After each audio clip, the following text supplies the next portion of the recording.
बातचीत जब वो कर रहे थे तब उनके जरिए कहा गया था। ये स्कूल की छत गिरी है। अब देखिए यहाँ पर आपको बताते चले कि राजस्थान के पूर्वी इलाके में लगातार बारिश हो रही है। खास करके अगर हम झालावाड़ की बात करें, कोटा की बात करें, बूंदी की बात करें, लगातार बारिश हो रही है जिसका खामियाजा कहीं ना कहीं इस स्कूल को उठाना पड़ा। दीपक भरतपुर से संवाददाता हमारे साथ जुड़ चुके हैं। दीपक, इस वक्त झालावाड़ में एक बहुत बड़ा हादसा घटित हुआ है। इससे पहले मदन दिलावर से हमने बात की थी। शिक्षा मंत्री ने कहा था कि वो भरतपुर में मौजूद है, झालावाड़ के लिए रवाना होंगे। आपके पास क्या जानकारी है? देखिए, बिल्कुल शिक्षा मंत्री मदन दिलावर भरतपुर के 2 दिवसीय दौरे पर थे। ऐसे में वो टीग निकले हुए थे, लेकिन अब वहां से उन्होंने अपना दौरा निरस्त किया है। वो फिलहाल सर्किट हाउस में पहुंचे हुए हैं। यहां मीडिया से कुछ देर में मुखातिब होंगे और उसके बाद वो सीधे झालावाड़ के जो पीपलौदी, जहां राजकीय उच्च माध्यमिक विद्यालय में जो घटनाक्रम हुआ है वहां के लिए रवाना होंगे। फिलहाल वो सर्किट हाउस में मौजूद हैं। कुछ देर में ही वो मीडिया से बातचीत करेंगे और ऐसे में इस घटना को लेकर के उन्होंने दुख जताया है। उन्होंने कहा कि जो भी घटना हुई है वो बेहद दर्दनाक घटना है। ऐसे में इसकी उच्च स्तरीय जांच कराई जाएगी और उन्होंने ये भी कहा है कि इस घटना को लेकर के जो प्रिंसिपल सेक्रेटरी है एजुकेशन, उनको निर्देश दिए हैं कि पूरे मामले में एक कमेटी गठित कर जांच की जाए। और उसके साथ साथ उन्होंने ये भी कहा है कि जो बच्चे घायल हैं उनको निर्देश दिए हैं। और ऐसे में आप देखिए कि जो शिक्षा मंत्री मदन दिलावर है वो खुद उन्होंने कहा है कि ये घटना बेहद दर्दनाक घटना है और ऐसे में इसकी जाँच कराई जाए। जो घायल हैं उनका अस्पताल में इलाज चल रहा है। उन्होंने अपना जो दौरा था वो निरस्त किया है। डीग वो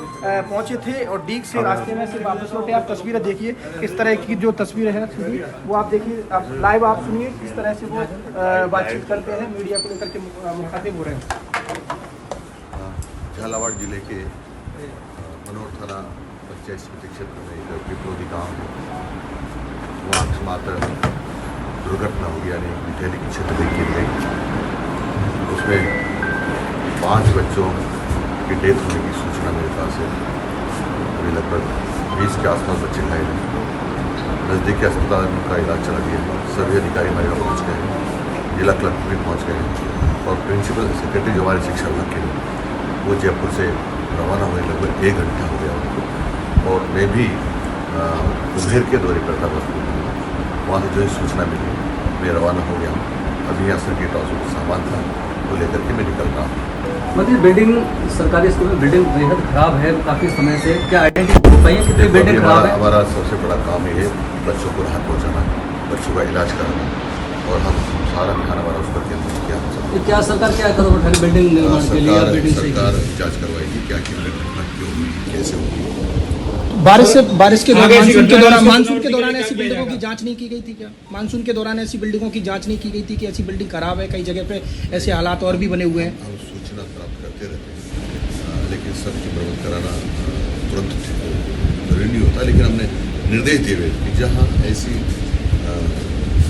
जर्जर अवस्था में या मेंटेनेंस मांग रही है, नुकसान हो सकता है, उस बिल्डिंग में बच्चों को नहीं बिठाना। बहुत ऐसी कई जगह टेंट में भी स्कूल चल रहे हैं, इसके लिए क्या करें? बात करेंगे अभी। तो ये शिक्षा मंत्री सीधे लाइव जुड़े और उन्होंने कहा कि इस घटना को लेकर के जो जांच है वो कराई जाएगी। जी ठीक है दीपक हमारे साथ भरतपुर से जुड़े हुए हैं जो बता रहे हैं कि किस तरीके से शिक्षा मंत्री की तरफ से बयान दिया गया। देखिए, बताया जा रहा था कि भरतपुर के 2 दिवसीय दौरे पर थे। हालांकि उन्होंने अपना दौरा जो है भरतपुर का रद्द कर दिया है और झालावाड़ के लिए शिक्षा मंत्री मदन दिलावर थोड़ी सी देर में वहाँ से रवाना हो जाएंगे। और उनके जरिए कहा गया कि उन्होंने अधिकारियों को निर्देशित किया था, अधिकारियों को कहा था कि मानसून से पहले ऐसे स्कूलों को चिन्हित किया जाए जो जर्जर अवस्था में पहुँच चुके हैं और उन पर किसी भी तरीके की कक्षाएं ना चलाई जाएं। खास करके जो नौनिहाल हैं उन्हें इन जर्जर इमारतों में ना रखा जाए और वैकल्पिक व्यवस्थाएं की जाए। हालांकि धरातल पर उनके निर्देशों का कितना पालन हुआ है इसका अंदाज़ा आप इस खबर से लगा सकते हैं कि ज़रा सी बारिश ये स्कूल की छत जो थी वो सह नहीं पाई और वो भरभरा कर गिर जाती थी। चीख पुकार मच गई पूरे पीपलौदी गांव में, हड़कंप मचा हुआ है। इस वक्त ग्रामीण जो हैं, जो माता पिता हैं, वो मलबा हटाने में जुटे हुए हैं, प्रशासनिक अधिकारियों का सहयोग कर रहे हैं।